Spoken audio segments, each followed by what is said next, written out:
Brought to you by Biz Analyst by खाता book. रूस लगातार यूक्रेन पर हमला कर रहा है, साथ में बमबारी भी कर रहा है और कब्जा करते हुए आगे की तरफ बढ़ रहा है। यह सिलसिला लगातार 24 फरवरी से जारी है। रूस ने यूक्रेन में मौजूद पहले चेर्नोबिल परमाणु प्लांट, उसके बाद 4 मार्च को यूरोप के सबसे बड़े यूक्रेन में मौजूद ज़ैपोरिज़िया न्यूक्लियर प्लांट पर कब्जा कर लिया। पुतिन बार बार खुलेआम दुनिया के बाकी देशों को धमकी के साथ कह रहे हैं कि हमने परमाणु बम को अलर्ट पर रखा है। उधर यूक्रेन के राष्ट्रपति वोलोदिमीर ज़ेलेंस्की यूक्रेनी नागरिकों से युद्ध में डटे रहने की अपील कर रहे हैं। लेकिन इन सब के बीच जरा सोचिए कि अगर परमाणु हमला हुआ होता या फिर हो तो क्या होगा, कितनी तबाही दुनिया को झेलनी पड़ेगी। तो पहले सुनिए कि ज़ेलेंस्की ने यूक्रेन के नागरिकों को खुला पैगाम दिया है और क्या कुछ कहा है। Сьогодні відбувся саміт НАТО. Слабкий саміт, розгублений саміт, на якому видно, що не всі вважають боротьбу за свободу для Європи метою номер один. Усі люди, які загинуть від цього дня, загинуть також і через вас, через вашу слабкість, через вашу роз'єднаність. Сьогодні керівництво Альянсу дало зелене світло для подальшого бомбардування українських міст та сел. Відмовившись зробити безпольотну зону, ви могли закрити небо, але रूस ने जब यूक्रेन के ज़ैपोरिज़िया न्यूक्लियर प्लांट को कब्जे में लिया तो प्लांट के पास आग की लपटें और गोलीबारी की तस्वीरें भी सामने आई। इससे पूरी दुनिया रेडिएशन के खतरे से दहल उठी। हालांकि जानकारों के मुताबिक अभी तक परमाणु प्लांट से रेडिएशन की खबर नहीं है। इसके बावजूद रूस यूक्रेन जंग ने एक बड़ा परमाणु खतरा पैदा कर दिया है। अब ये मामला संयुक्त राष्ट्र पहुंच गया है। यूक्रेन की राजधानी कीव रूसी सेना चौतरफा घेराबंदी कर उसे घेरने की कोशिश कर रही है, कब्जा करने की कोशिश कर रही है। कीव पर कब्जे की लड़ाई जारी है और यूक्रेन के दर्जनों शहर पर भी यही हाल है, जहां बम और मिसाइलों की बारिश हो रही है। यूरोप का सबसे बड़ा परमाणु plant Zaporizhzhia nuclear plant Ukraine के एनहोदर शहर में है और इस पर रूसी सेना ने जब धावा बोला तो हमले के बाद प्लांट के एक हिस्से में आग लग गई, जिससे पूरी दुनिया कई घंटों तक परमाणु खतरे के साये में आ गई। यह खतरा इतना बड़ा था कि यूक्रेन के राष्ट्रपति वोलोदिमीर ज़ेलेंस्की को खुद से अलार्म बजाना पड़ा और अपने नागरिकों को अलर्ट करना पड़ा। आपको याद होगा 1986 में चेर्नोबिल परमाणु प्लांट में एक रिसाव हुआ था, जिसमें बहुत बड़ा हादसा भी हुआ था। इस खतरे के बारे में वैज्ञानिकों का कहना है कि इस इलाके में आने वाले 24,000 साल तक लोग नहीं रह सकते। ये चेर्नोबिल के बारे में वैज्ञानिकों का कहना था, लेकिन ज़ैपोरिज़िया पर हमले से पैदा हुआ खतरा चेर्नोबिल के मुकाबले 6 गुना ज्यादा था और ये पूरे यूरोप को खत्म करने की ताकत रखता था। रूस के हमले में ज़ैपोरिज़िया प्लांट में जिस हिस्से में आग लगी वो ट्रेनिंग वाला इलाका था। हालांकि कुछ ही घंटों में इस आग पर काबू भी पा लिया गया, लेकिन इस दौरान ऐसी दहशत फैली कि दुनिया के सभी देश अलर्ट मोड में आ गए।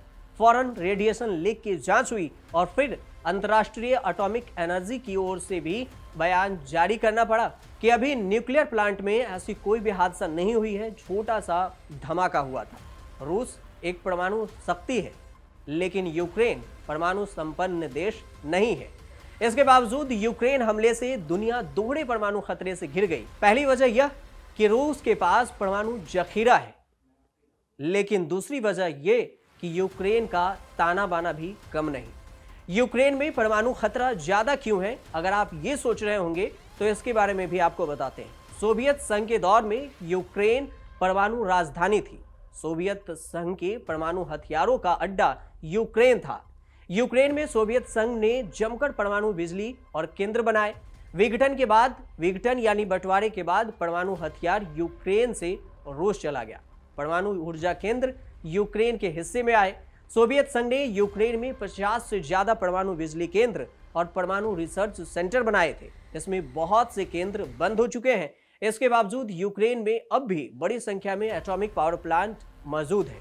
यूक्रेन में परमाणु ऊर्जा का कितना केंद्र है, अगर आप ये भी सोच रहे होंगे तो वो भी बताते हैं। रिबन में 4, खमेलनित्स्की में 2, दक्षिण यूक्रेन में 3, ज़ैपोरिज़िया में 6, यानी कुल मिलाकर यूक्रेन में 15 परमाणु ऊर्जा केंद्र हैं।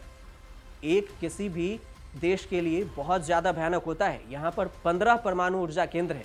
यूक्रेन के ये 15 एटॉमिक सेंटर चालू हालात में हैं, जिनसे यूक्रेन की 54% बिजली पैदा होती है। लेकिन इसके साथ यूक्रेन में चेर्नोबिल समेत दर्जनों न्यूक्लियर साइट्स भी हैं जो बंद हो चुके हैं और कुछ चल भी रहे हैं। लेकिन यहाँ भी भारी मात्रा में न्यूक्लियर कचरा मौजूद है, जिसमें जंग के कारण कभी भी मौत और बड़ा धमाका हो सकता है। परमाणु कैपिटल में जंग की कितनी खतरनाक तैयारी है ये भी जान लीजिए कि यूक्रेन कभी दुनिया का न्यूक्लियर कैपिटल था। इस जमीन पर परमाणु लीकेज का कितना खतरा है। यूक्रेन में मौजूद चालू और बंद बड़े परमाणु केंद्र जंग की वजह से बहुत बड़ा खतरा बन चुका है, क्योंकि जंग के दौरान हो रही बमबारी या मिसाइल ने अगर किसी परमाणु केंद्र पर धमाका कर दिया तो पूरी दुनिया इसकी कीमत चुका सकती है, यानी चंद मिनटों में पूरी दुनिया में तबाही मच सकती है। लेकिन खतरा के सबब इन परमाणु केंद्रों के साथ साथ परमाणु शक्ति संपन्न रूस भी है, जो लगातार परमाणु युद्ध की चेतावनी दे रहा है।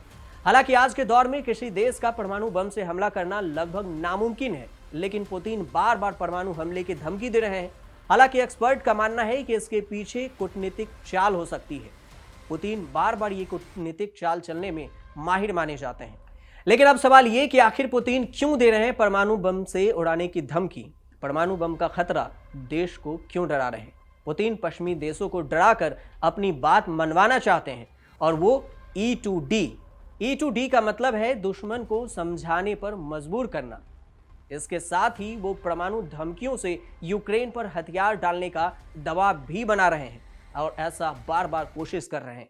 साथ ही ये नेटो और अमेरिका को दबाव में रखने की भी रणनीति हो सकती है पुतिन की। पुतिन भले ही परमाणु बम को दबाव बनाने का हथियार बना रहे हैं, वो भले ही परमाणु बम का इस्तेमाल न करें, लेकिन यूक्रेन जंग से दुनिया पर मंडरा रहा परमाणु खतरा बेहद गंभीर हो गया है, जिसे नजरअंदाज भी नहीं किया जा सकता। अगर किस देश के पास कितना परमाणु बम है इसकी भी आपको जानकारी चाहिए तो मैं आपको ये भी अंत में बता देता हूं। नॉर्थ कोरिया के पास 20 परमाणु बम, इजराइल के पास 90, भारत के पास 160, पाकिस्तान के पास 165, ब्रिटेन के पास 225, फ्रांस के पास 290 और चीन के पास 350 परमाणु बम है। अमेरिका के पास 5428 और सबसे ज्यादा रूस के पास 5977 परमाणु बम है। International campaign to abolish nuclear weapon यानी ICAN के मुताबिक अगर अमेरिका और रूस के बीच परमाणु युद्ध छिड़ गया तो मरने वालों की संख्या 10 करोड़ का आंकड़ा पार कर जाएगा। देखते रहिए न्यूज़ तक।